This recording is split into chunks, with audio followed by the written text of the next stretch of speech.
Kenapa sih orang itu berbohong, Habib? Orang itu berbohong biasanya karena sebab 8 hal. Karena sebab 8 ini orang itu berdusta. 1. Al-khaf minal itab wan nagad.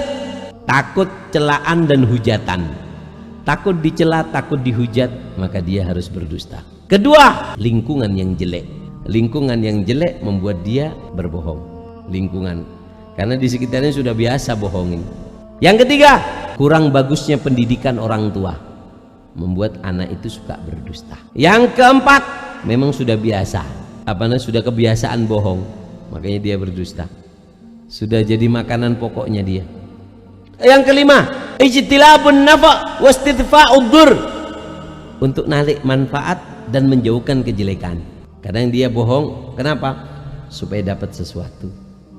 Di zaman Sayyidina Al-Faqihil Muqaddam Muhammad bin Ali Ba'alawi, beliau itu kalau pengajian kayak gini biasanya tanya, apa ada bisyarah, ada yang mimpi sesuatu? Nam Syekh, mimpi gini, Masya Allah, itu artinya gini. Satu saat Faqihil Muqaddam ini setiap harinya itu membagikan 1 drim kurma. Drimnya oli itu yang besar. Nah, 1 drim itu dibagikan kurma ke masyarakat setiap hari. Jadi 1 tahun 360 drim dibagikan. Ini orang nggak dapat. Ketika pengajian ngomong, ada yang dapat isyarat dari mimpinya. Ini orang angkat tangan, saya Faqih. Kenapa? Saya mimpi Faqihil Muqaddam itu kamu sibuk dengan kurma, banyak kurmanya, dan kamu sibuk dengan kurma. Ada tamu nggak bisa ditemoni karena kamu sibuk dengan kurma. Kemudian Faqihil Muqaddam mukanya merah dan mengatakan, idan yahtariqinnah, kalau gitu mudah-mudahan seluruh kebunku terbakar. Kenapa? Mimpinya di hari kiamat dia sibuk sama kurma. Faqihil Muqaddam mengatakan, ya Allah, kalau memang hartaku menyibukkan aku dari akhirat, maka usahakan sekarang kebakar. Gak selesai majlis kecuali ada tukang kebunnya datang ke Faqihil Muqaddam mengatakan bahasanya, Galia Syekh, minta maaf, kebun kita terbakar, ada sesuatu yang konslet. Alhamdulillah. Kemudian yang angkat tangan yang cerita mimpi tadi kaget. Maaf, saya berbohong. Saya cuma kemarin belum dapat kurma. Mungkin dengan saya cerita ini mungkin siapa yang ngata, oh kamu belum dapat, jadi sampean kasih saya, bukan maksud saya untuk apa, kelas. Ini mimpi kamu sudah kamu ceritakan, maka sudah terbakar, nih ambilkan, dikasih. Ada orang berbohong untuk mendapatkan manfaat, untuk mendapatkan cinta, untuk mendapatkan perhatian. Kadang seseorang harus bohong, tapi kalau sudah ketemu logo N, untuk menjauhkan bahaya, supaya nggak dimarahi, supaya nggak di ini, supaya nggak di itu, dia harus berdusta. Yang keenam, yurid adbul kalam. Terkadang dusta itu dicipta karena ingin supaya ucapannya manis. Nggak asik kalau nggak bohong, nggak manis. Jadi harus berdusta. Contoh, orang datang haji. Haji ini kan bukan Isra Mi'raj. Haji ini ibadah ke Mekah, capek, susah, payah. Tapi terkadang orang-orang yang datang haji itu suka berbohong, dan yang buat berbohong adalah tamunya.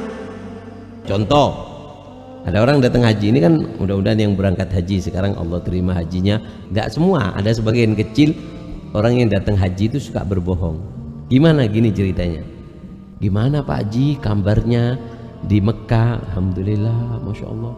Tadi saya datang ke haji itu, katanya di Mekah itu dia Masya Allah ketemu orang baik, kemudian dia ditolong seperti ini dan itu, dia lihat keajaiban, katanya dia kan panas. Saya kalau tidak cerita juga, saya dibilang haji saya biasa, sehingga cerita, oh ya saya juga, saya ngelihat orang putih ini Masya Allah kayak malaikat, saya cium tangannya, wah. Nah, kenapa berbohong? Adbul kalam, supaya omongannya itu manis, dia berdusta. Yang ketujuh, al-kibir, karena sombong. Yang kedelapan, at-ta'assub, fanatik, karena fanatik orang itu berbohong. Nah ini juga kalau nggak bener jangan disampaikan, kasihan.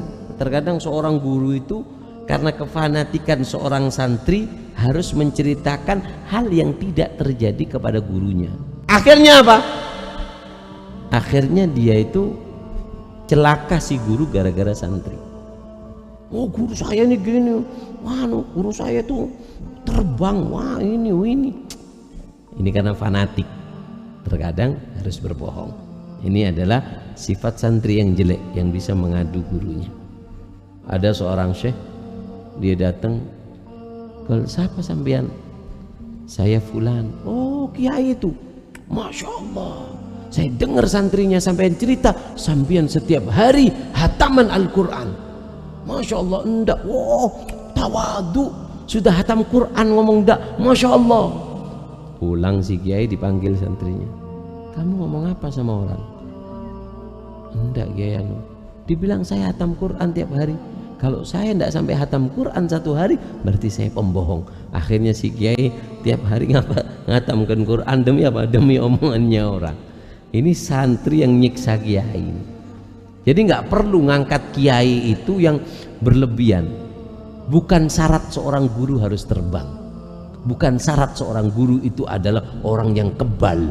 Bukan syarat seorang guru yang memiliki karomah. Guru itu adalah yang bisa nyampaikan kamu kepada Allah. Walaupun dia ahli karomah, lalu nggak bisa nunjukkan kamu jalan, ya percuma. Paham ya?